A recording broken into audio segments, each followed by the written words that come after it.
You're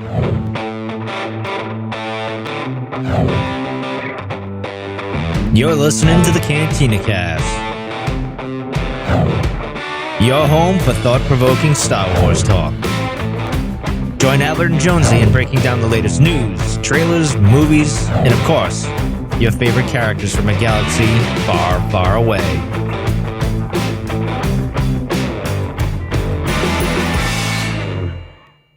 Hello, everyone. Welcome to the Cantina Cast. My name is Albert Padilla, and this is episode 622, where on this episode, we're going to break down the issue number 5 of Jedi Knights. It is a story about Count Dooku and Yaddle, their relationship, very unexpected story. It complements really well with The Sith Lord, which was the 4th episode from the Tales of the Jedi animated series. So it's really going to be fun to talk about, and there's a little bit of a surprise and a twist in this story that I was, again, not expecting. So before I do all that, I want to say thank you to everybody that's continued to support this show, especially with all the changes, including the new streaming service that I've got going here that's paining me at times. But thank you all so much for your support. Thank you guys for your continued pledges, especially our Patreon members.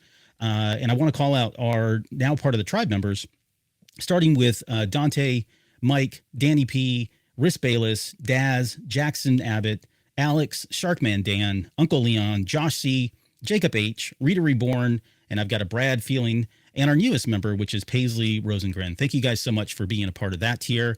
And finally, our top tier, which is our Delusions of Grandeur tier. That is Steve, Rob, and now this is Rod Racing. Thank you guys again for all of that. If you're interested in Patreon, you can now click this little QR code that's up here. You can click that link.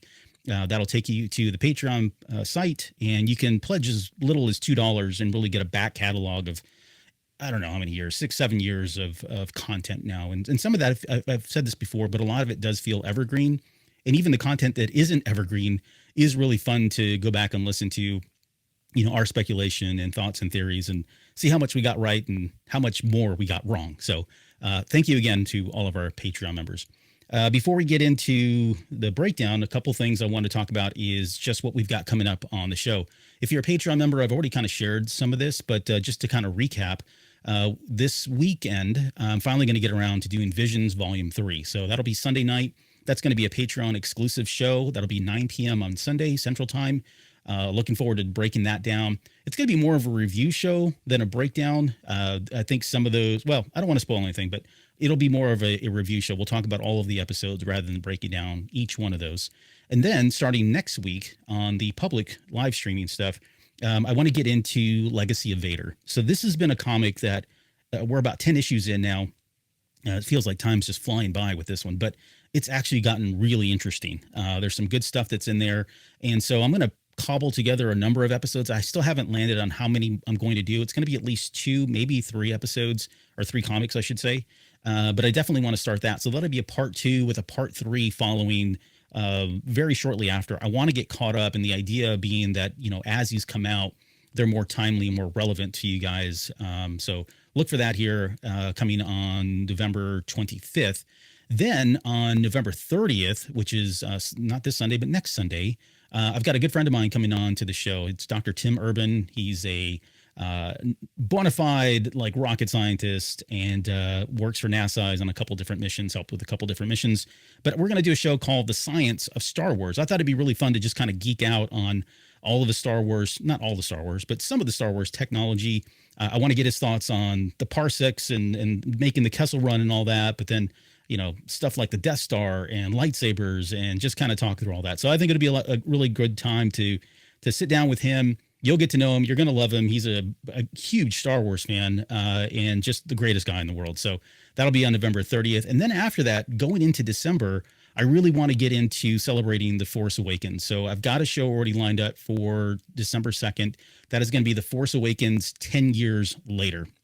And so if you guys have been following the show for any length of time, you know that I came in just after The Force Awakens was out. And so I never really got to talk about it. I talked about it in the context of like, The Last Jedi and certainly The Rise of Skywalker, but I never really got to share my experience of what that was like when that released 10 years ago. On top of that, I want to do some other shows. There'll probably be some Patreon stuff. I've already reached out to the Patreon members, but I want to do some things where we kind of do character spotlights like we've done with some of the other movies. So this is our kind of retrospective look on The Force Awakens, since we weren't actually doing that kind of a format at the time. It's now my opportunity to do so. So December really is going to be celebrating The Force Awakens, which it's got a special place in my heart, and one of the movies that I've really, really enjoyed, of course. So that's the lineup. I'm still working with Lauren as well to talk about getting Master of Evil done. We're going to do a deep dive breakdown into that. A wonderful book. And on that note, I want to segue into one thing quickly, because this came in today. I haven't had a chance to even post it. I haven't had a chance to really do much with it other than Google and I about this thing, or go gaga about it. You see it right here. So this is Master of Evil. This is the Inkstone version. So they come with this jacket, right? To protect it. It also has Vader's lightsaber, or Anakin's lightsaber, however you want to look at that. I guess it's Vader since it's red. But it's got Vader's lightsaber on the side there. It's got the sprayed edges, of course. This is one of 750 copies that were made. And then, of course, this is signed by Adam Christopher himself right there. So great, great book. I forgot to, and there's one other thing. It's one of the little surprise here that they did. There's actually an embossed cover, which you can see here, with Vader holding his kyber crystal in the air. So these are, I don't know if they're still available, but definitely would pick up anything from Inkstone and Goldsboro. They do some great, unique books, especially with Star Wars. And man, I can't talk enough about this book. It's a lot of fun. And Adam Christopher was on the show, as a matter of fact, back when we did Shadow of the Sith. So I was going to try to get the episode number for that, and unfortunately I didn't get around to it. But if you want to see our interview with him, go out there and take a look at it. It's on YouTube, and it's in our back catalog on Patreon. Great guy. I mean, he's just a lot of fun to talk to. Big Star Wars nerd as well. So that always bodes well. Okay, so before I get into the breakdown, again, some of the changes that we're going through, or I'm going through now. We used to actually do the news as part of the main show. It got to the point where, with two hosts and talking about that on top of the actual topic and my long-windedness, I decided to pull the news out, and that's why we started doing the Way Station, which was kind of a news-centric only show. Because it's just me for now, I am going to bring the news back into the main show from time to time. Now, I'm not going to talk about everything that's out there, of course, because every day there's at least something that's out there with regards to the news. But, I'll bring in some topics and just kind of talk and give you my opinion on stuff. And if you guys want to chime in on what you're thinking or how you feel about this stuff, be more than happy to put your chats up here or your comments on screen, and we can talk about it. So I do want to jump into one thing that's very close to my heart. And this is, I don't know if you've heard this, but this is the Sabine was never supposed to be force sensitive discussion. Now, this just happened here recently within the last week.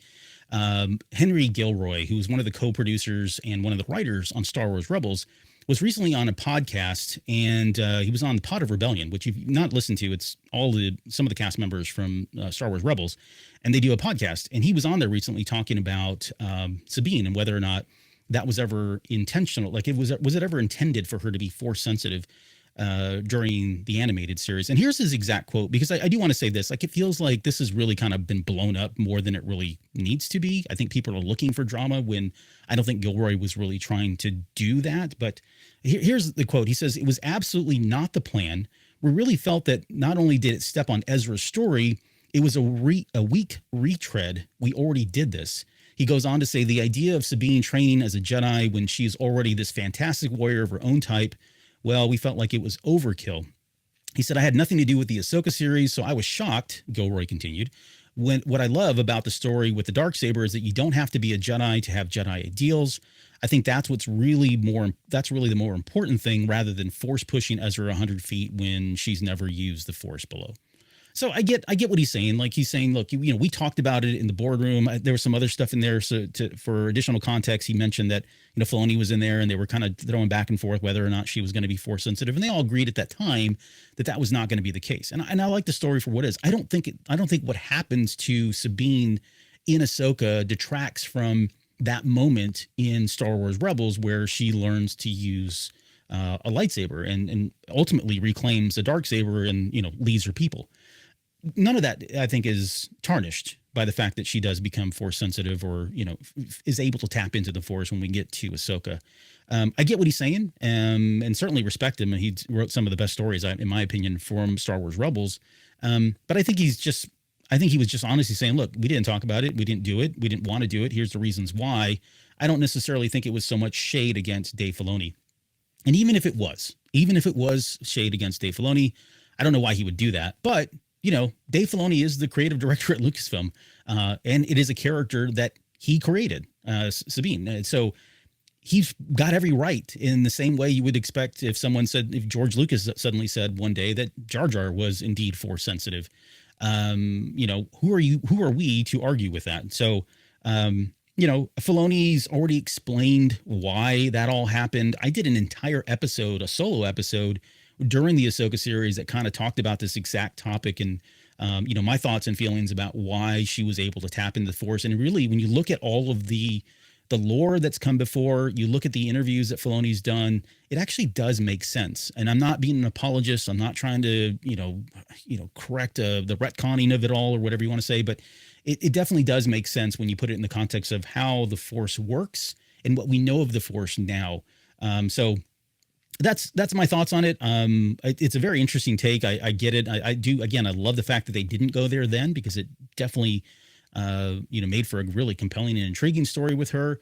And I love what they did with Ahsoka, and the fact that she is now tapped into the force. And I really want to understand where this all goes in season 2. So there's my thoughts on that one. Here's another one that just came up. Star Wars Insider is done. So for those of you that have been around for, I don't know, any number of years, Star Wars Insider is a magazine that has been around since 1994. I think around that time, issues 23 or something like that was the first one. I've got a number of back issues, and I still try to collect these. They're very expensive to buy these days. One, they're hard to find, but then two, there's only so many that were made. And so the price on these things, so the back issues, is really starting to go up. But they are actually bringing this to an end, at least for now. And I say that, it's pretty final from Titan, I guess, is the company that's making it right now. And I forget who was this, but I think it was like, I don't know, the CEO or whoever it is, the guy that's running Titan magazines or Titan Press. He said, but publishing has changed immeasurably since the Lucasfilm Fan Club magazine, and we live in an increasingly digital age, which sadly means that this chapter of Star Wars Insider's history is coming to an end. So issue 237 will be the final issue. I think 235 comes out this December. I subscribe to this. I don't get them I don't get the physical copies. I get the digital copies through Amazon. So I've got the digital copies, but 237, that's going to be the last one. I expect that to really be hard to find. So I imagine there's a lot of people putting in orders now just to get to that final issue. So, it's the last chapter, and it says it's going away from Titan. Could it be picked up by another publication company? Maybe. I think it's pretty safe to say that a lot of these magazines, you go into a bookstore these days, and it's not even a fraction of what we used to have, in the 90s and even before that. So it's really tough to say that anybody would pick this up, but there's a lot of great content, and they are going to release some like omnibus collections of some of the stories. They've already done one with like the High Republic series. Those have already been put together.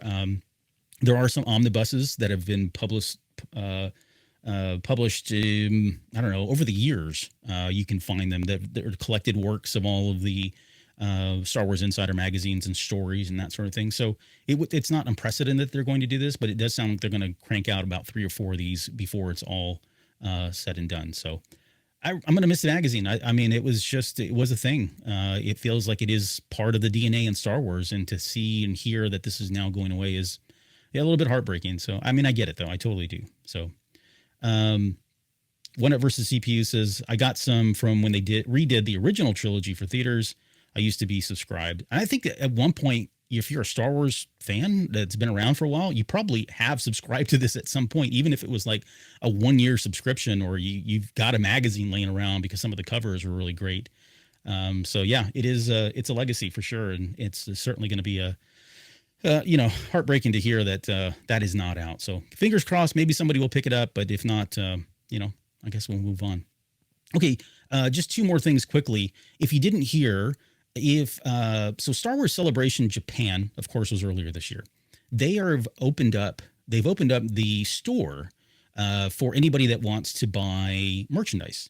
Now, they opened it up on Monday, so this would have been the 8th, what was it, the 14th, 15th? I don't know, whatever Monday was this week.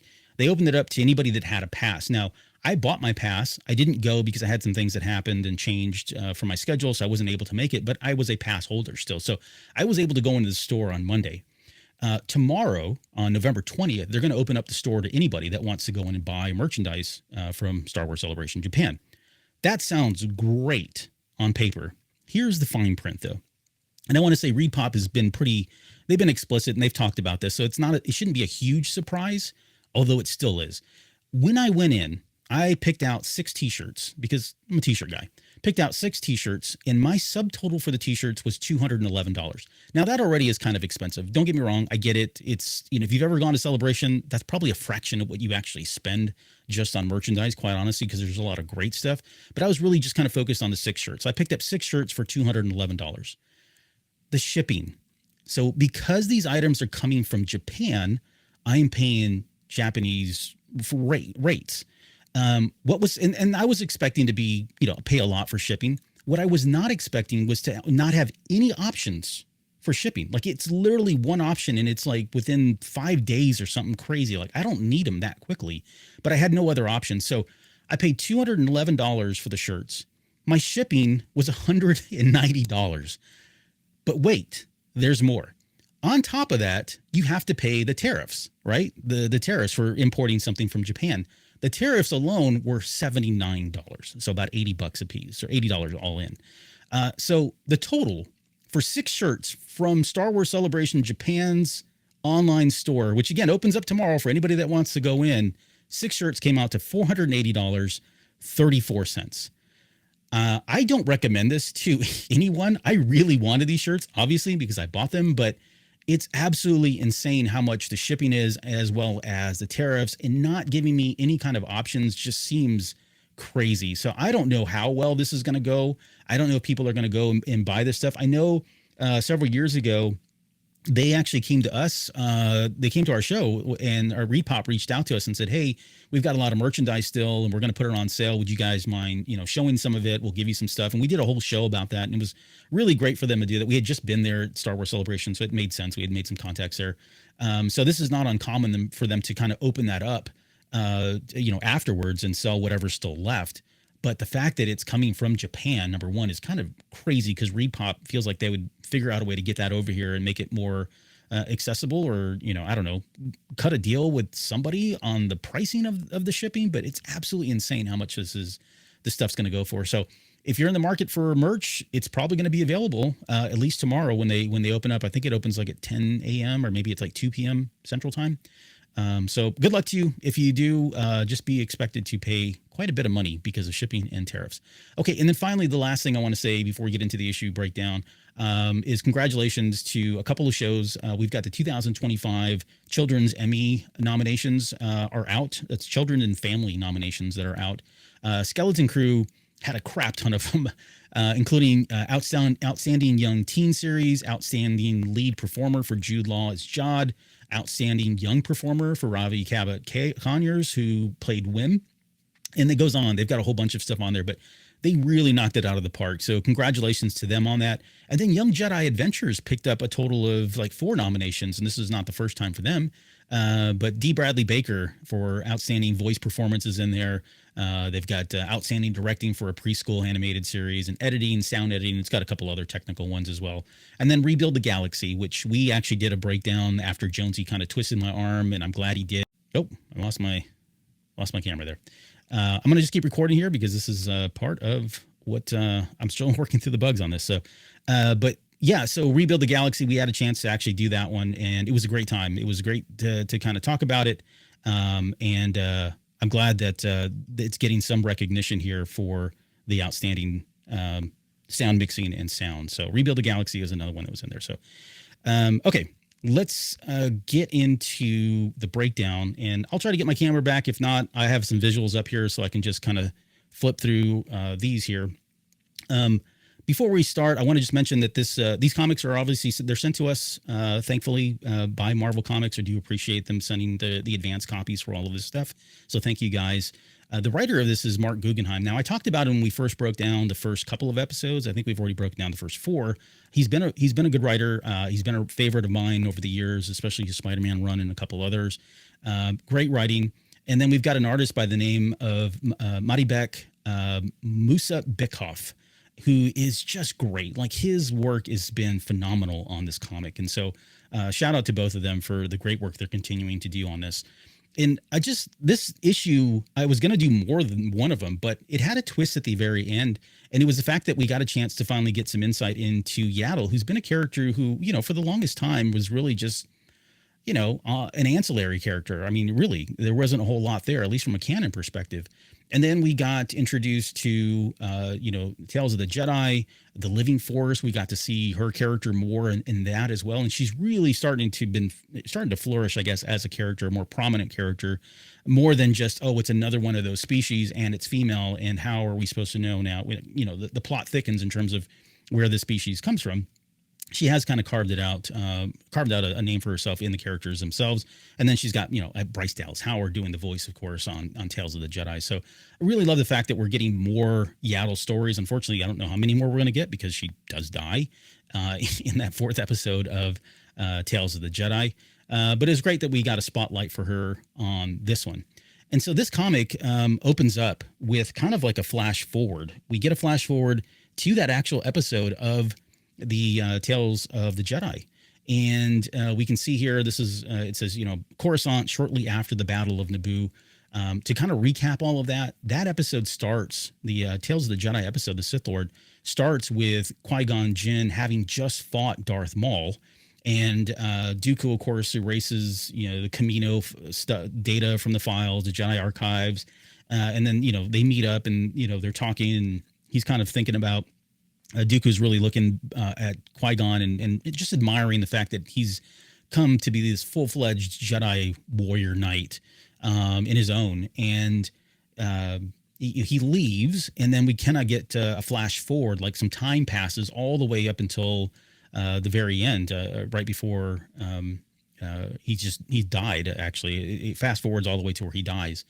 And in that moment, Count Dooku he makes a decision not to go to Qui-Gon's funeral, and Yaddle is there. And so they kind of have this conversation. He's talking about the tree, which, plays into that as well with Qui-Gon Jinn. But during that conversation, Yaddle is suspect because why wouldn't Dooku go to Qui-Gon's funeral? Like, of all people, as much as she knows that he's admired Qui-Gon, and there's tons and tons of stories now that are out there, of course, Tales of the Jedi, and some of the more recent stuff that we've got in canon from the books.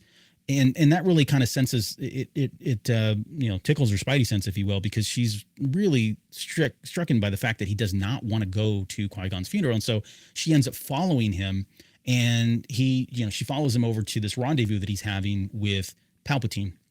And so this is where this comic picks up. It starts off with the flashback, and you can see it here. This is right after Yaddle raises up the gate or whatever it is, the door, the blast doors or whatever it is, and she kind of stumbles forward, and he basically says, "Look, I'm going to give you peace." After she talks about order and peace and what he's trying to do, and you can see Palpatine back here, standing there just watching, and he finally kind of gives her that killing blow. So it starts off kind of shocking because I was not expecting, honestly, to be taken back to that episode.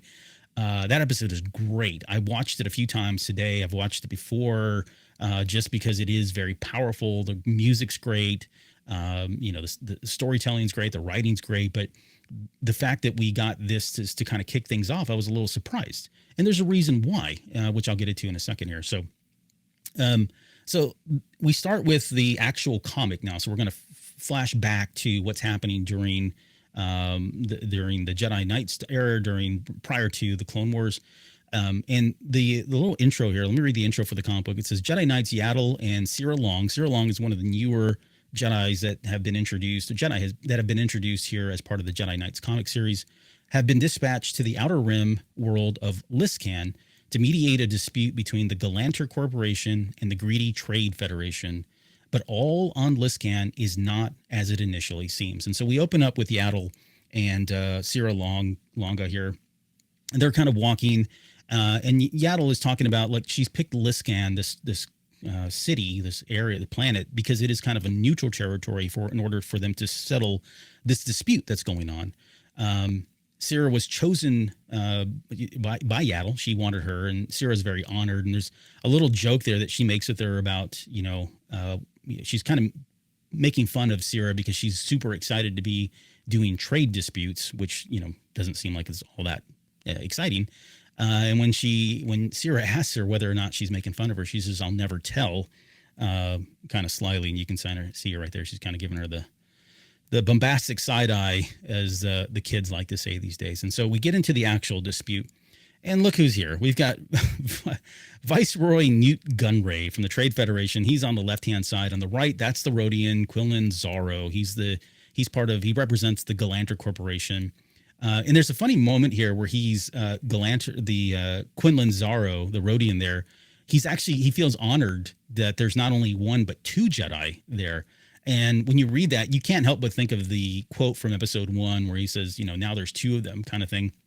So I don't know if that was intentional or not, but it's certainly the first thing that came to mind when he makes that comment. But here's the dispute in a nutshell. So this Galanter Corporation was supposed to give the Trade Federation 10,000 shares of Galanter stock in exchange for, now wait for the number, in exchange for 1,138 Dynesium parcels. And so 1138, okay, another Easter egg there. But it was a trade. They were going to trade some stock for these Dynesium paracels, not parcels, paracels.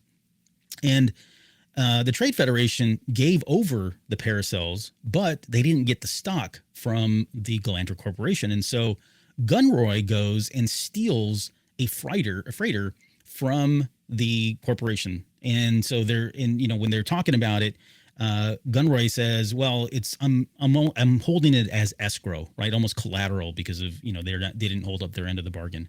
And of course, none of this works out. I mean, they're really getting into it. I don't know if I've got a picture here. You can see Yaddle here. She's just sighing because she's not able to settle this, right? They start threatening each other, and so they decide that they're going to take a break and they'll come back to this in a little bit. So Yaddle and Sarah leave. And when they leave, they have this, they kind of talk about, look, this doesn't feel right. We've got a bad feeling about this. And so they decide that, Yaddle mentions that they can't go talk to either one of them independently because it breaks the laws or whatever, the regulations that they have as mediators. And so instead, what Yaddle decides to do is actually break into the freighter. So they break into the freighter itself to go find out what's going on, what is in that freighter. Why would Newt Gunray take that? Because again, there's something that just doesn't feel right here. And so you can see here, this is the container that they break into the ship. They open up the container, and inside the container, lo and behold, is a bunch of spice. And so it turns out that this Galanter Corporation has just been, dealing in drugs. What is even more bizarre is that in the freighter itself they find Count Dooku in there. And he's just kind of hanging out, hiding in the shadows, if you will. Yaddle introduces Count Dooku to Sarah, and she mentions that Count Dooku is a former Jedi, but that he's still a friend, right? He's still admired and looked upon, fondly. We get a sense of that because if you go back to the episode of the Sith Lord, he is kind of walking around freely within the Jedi archives. He's in the main area, especially with the trees at, right? So he's allowed to kind of go, even though he's not part of the order anymore, he is allowed to be a part of all that. So again, in the context of what's happening here, neither one of them know that he's actually, already pledged his allegiance in some regards to Palpatine. So she introduces him. She's, Sarah's excited, or kind of like, wow, I've never met somebody who's, left the order. Right. And when they ask him, like, okay, why are you here? Why are you on this freighter? He says that he's doing a favor to a friend of the Trade Federation. Now, it's not hard to figure out that this is, of all people, going to be Palpatine that he's actually doing the favor for. But he doesn't really say that, of course. And he was asked to safeguard their property because he sensed that the Galanter Corporation would try to take it back, right? So he was kind of there as a security guard to make sure that if the Galanter Corporation decided to try to take that ship back, he'd be there to kind of stop them. Well, if that wasn't perfect timing or coincidental enough, they're suddenly attacked by these Wookiees, which is already weird. And Sarah brings this up too, because they're like, she makes a comment about how this is so uncharacteristic of Wookiees to be, working for bad people. And these guys are, thugs. One's got a patch. I don't know. They've got different colored hair going on here. I don't know. It looks like they've got mangy. You got one down here. This guy's got like a big gash on his leg. And so they're all carrying Wookiee bowcasters, and they attack Yaddle, Sira, and Count Dooku. They get into a big fight. I'm not going to get into all the details of the fight. Really good stuff as far as an animation and some of the paneling and the framing of some of the shots. Really, really, really good stuff. But while they're fighting, it culminates into one of the Wookiees, and you can see Sira here as well. She looks very much like a couple of other Old Republic characters. You've got Yaddle here as well. And so they break all their lightsabers, and Dooku breaks his out as well. He's got the blue lightsaber. And then it all culminates with this patched Wookiee here picking up a thermal detonator and chucking it, because, that's usually how most Star Wars battles officially end. When a thermal detonator has been brought into the battle, it's over, right? Everybody runs for their lives. This is a huge explosion, of course. It takes Sira jumps in and kind of saves Yaddle from the explosion. You can kind of see it right here. When they come to, they realize that Dooku is gone, the Wookiees are gone, and it's at this point that Yaddle says, we're going to go save him. They're going to go save Dooku, all right? And it's about to get really interesting here. So, okay, so we go to the next scene here, which is Count Dooku. Now, he's in chains. There's some symbolism here that I'll get to in a second, but he's chained up here. You can see the Wookiees are kind of holding him as a prisoner. There's another Wookiee by the name of Lunkus.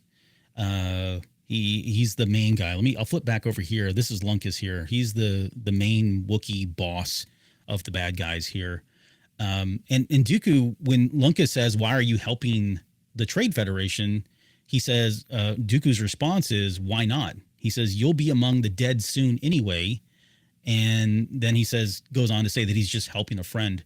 When Lunkus asks Dooku why they'll be dead, Dooku responds, "Destiny." Right. So it's kind of cold that he would respond in that way. And so here's the interesting thing. So right around the time that he's talking about how it's the Wookiee's destiny to die by his hands, Yaddle and Sira are both sitting in meditation, and they're trying to figure out where Dooku is. So they're using the Force to kind of find out where Dooku is so they can go save him. When Sira asks her why they should help Dooku, and Yaddle responds with destiny. So she says it as well. So at the same time, maybe around the same time, they're both talking about destiny.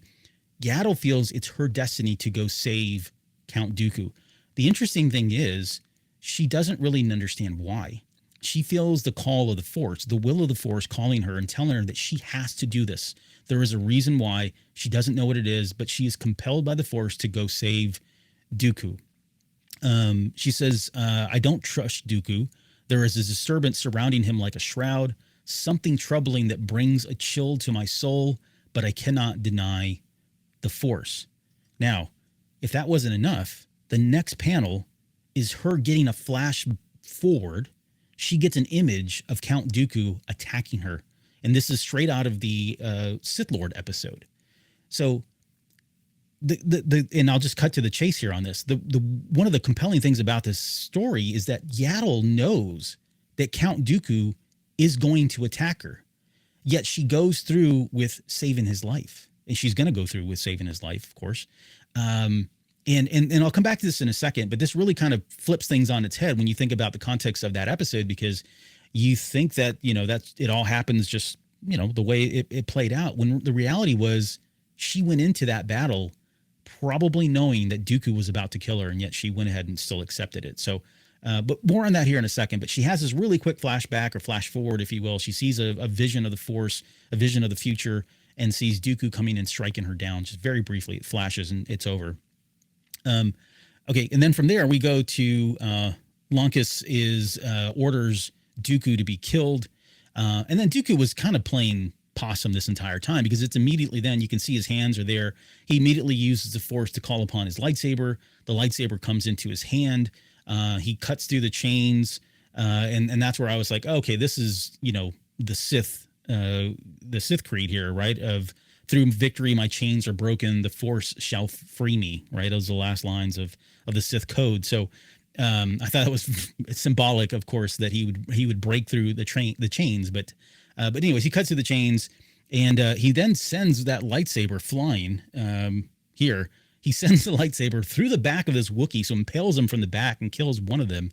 And it's about that time that Yaddle and Syrah show up, and Dooku lunges forward, and he's about to kill Lunkus, who's the leader. Right, you can see them here. They kind of show up right after he kills that one Wookiee, and then he's about to lunge forward. He says, "I'm going to keep my promises," because he promised Lunkus that he was going to kill him. And right at that moment, Yaddle gets another flash forward, or flash of vision of Dooku killing her yet again. And then it makes her jump right in front of Lunkus, that Wookiee. You can kind of see him there on the left-hand side. And she stops Dooku's lightsaber and stops him from killing him. And she explains to them, look, this is not the Jedi way. Dooku responds with, what I know, Master Yaddle, is that there are forces at work in the galaxy who do not share the Jedi's reluctance to do what is necessary, and it will mean the end of the Jedi Order. He puts his lightsaber down. Everything de-escalates at that point. He's walking off, and he kind of turns around and looks at her, and when he says all that, and he makes one last comment of pity that will never know whether I truly owe you my life. He says that to Yaddle. Again, very powerful if you think about it, again, in the context of the Sith Lord episode. And it's that point that Yaddle gives they walk off, and Yaddle and Syrah are there along with the Wookiees that they've now got prisoners. And it ends with Yaddle kind of having this lesson for Syrah that preserving life is never regretful, whatever the cost may prove to be. And you can see it on her face. She's got a very grim look on her face, because I think she knows. Again, it does. I mean, it's indisputable for me.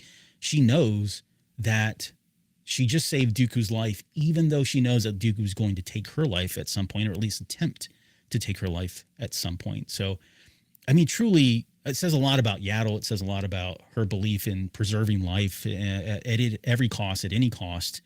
But yeah, it's just really kind of nuts to think that that's, the takeaway from all of this is that, she knew Dooku was going to kill her.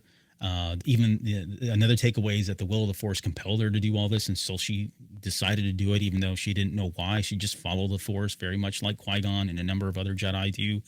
As far as what the Trade Federation wanted with the stock and all that, I mean, that's kind of not really important now in the context of this story, but I did have questions like, okay, so what was the trade, and what did they want with the stock, and where was the spice going? And I don't know that we'll ever get any of that, but again, they were just kind of open-ended questions that I had for it. So, and that's how it ends. It ends literally with her kind of, having this little somber face on herself there. But great story, great issue, great writing. I really enjoyed this one. I've enjoyed this whole series, quite honestly, the Jedi Knight series. I know we talked about it at some point here when we did the show breakdowns, but it's really, really good stuff. If you haven't had a chance to go pick this up, I definitely would recommend it.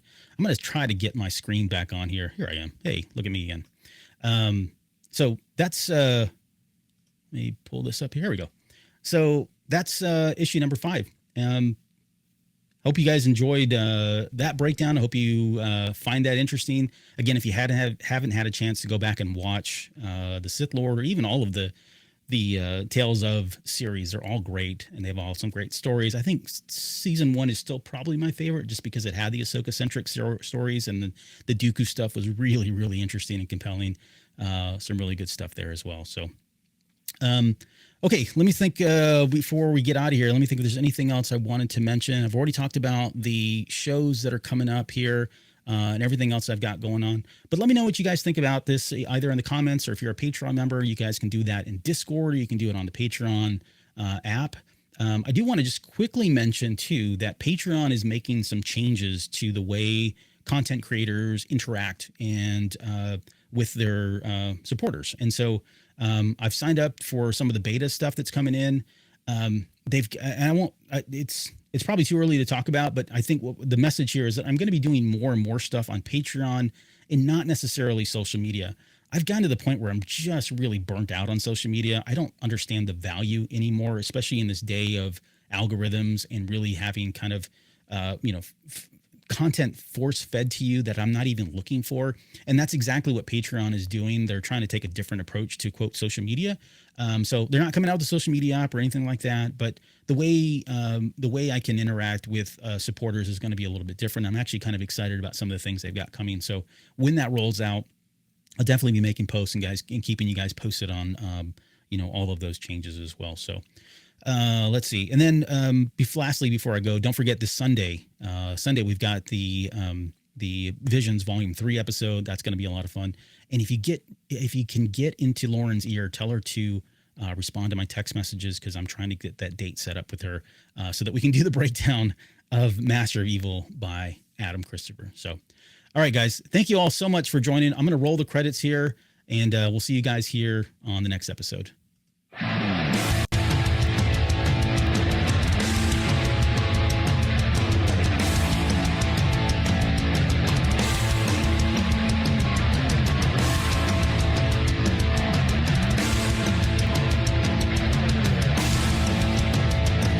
You're still listening? Wow, that's amazing. Well, I'm here to give you the disclaimer.